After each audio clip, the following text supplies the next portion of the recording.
Welcome to This Explainer. Today, we're diving into what is basically a true crime investigation of home maintenance. We're looking at exactly why HVAC systems out in Central Texas seem to be fighting a completely losing battle against nature. Seriously, if you've ever felt like your air conditioner has a literal target on its back, you're absolutely not alone. We're going to look at the evidence and figure out exactly why. So let's kick things off with the ultimate question. The one every Round Rock homeowner asks when their AC sputters out on a sweltering Saturday night. Why here? Why do units that easily last 15 or maybe 20 years in other parts of the country meet a catastrophic end at just 10 years in Williamson County? Well, spoiler alert, it isn't bad luck. It's geography. To really understand this crime scene, we've got to look at the weapon. And that weapon is the brutal Central Texas heat that regularly tops 100 degrees from June straight through September. Now, this isn't just a mild inconvenience, right? This is sustained, relentless thermal stress. Your system is essentially running a full marathon every single day for months on end. All right, moving into Section 1, the Central Texas Climate Gauntlet and its environmental threats. What we're dealing with here aren't just typical weather events. It's a highly specific roster of local villains actively assaulting your unit. You've got the Blackland Prairie clay right beneath your feet, massive clouds of cottonwood seeds blowing over from Brushy Creek every spring, and of course that fine Texas limestone dust that manages to get into absolutely everything. Together, they form this perfect storm that clogs your coils, chokes airflow, and literally restricts your unit's ability to breathe. Take the Blackland Prairie clay, for instance. Because it dramatically expands when wet and shrinks when dry, your house might literally be tearing your AC apart. As that shifting clay violently pushes and pulls your foundation with the changing seasons, it physically yanks on your ductwork. It stresses the joints, creates these massive air leaks that just bleed energy, and it puts an incredible strain on the connections running out to your condenser. Which brings us to Section 2, Anatomy of an AC Breakdown, and the mechanical casualties.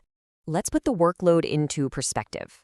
While an AC unit in a milder climate might run, say, 8 hours a day, a system in Round Rock is grinding for 16 to 20 hours daily during peak summer.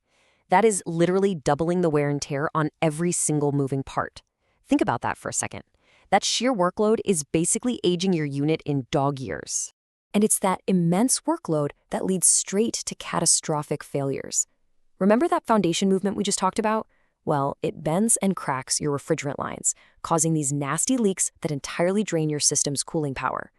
And at the exact same time, your capacitors, those absolutely critical little components that kickstart your compressor, are literally frying themselves under continuous 95+ degree heat stress.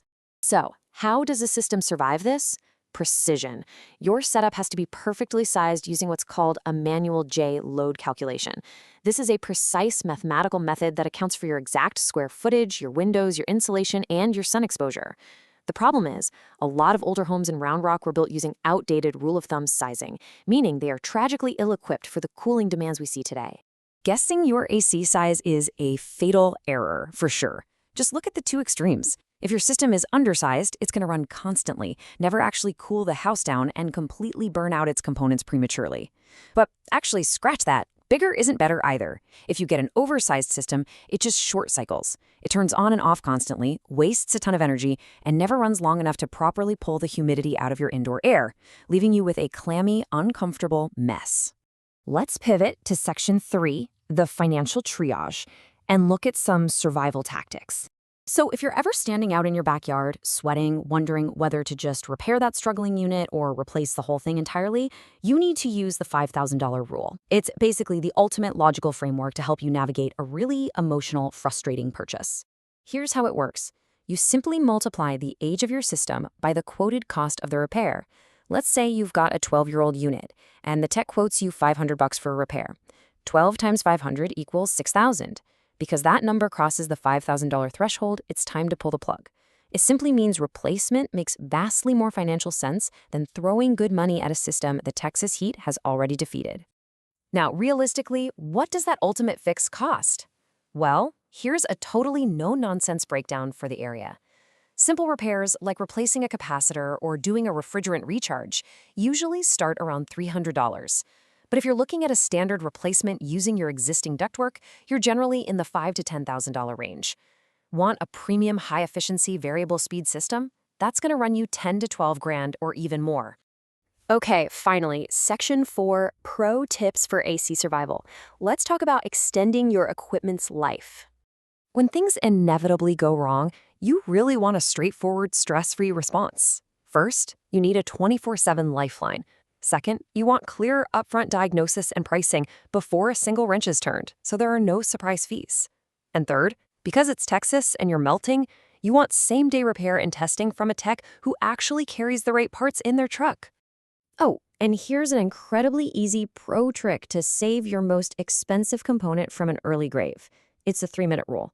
If you ever shut your AC off manually, or say the power flickers during a storm, do not turn it right back on. Wait at least 3 full minutes. That pause allows the highly pressurized refrigerant inside the lines to equalize. Forcing a compressor to start against high pressure is literally the fastest way to destroy it. And hey, if you do realize it's time to buy a new system, try to plan your replacement between October and March. This is a real game changer.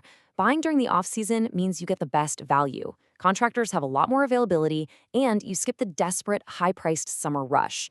Plus, technicians aren't frantically rushing to get to the next emergency heatwave call, so you get their undivided attention. At the end of the day, surviving this climate gauntlet takes way more than just plugging in a big metal box. It takes precision sizing, an understanding of the shifting soil beneath your feet, and smart, proactive timing. So when the next heat wave inevitably rolls in, you got to ask yourself, is true comfort just about installing a machine, or is it about truly mastering the climate we choose to live in?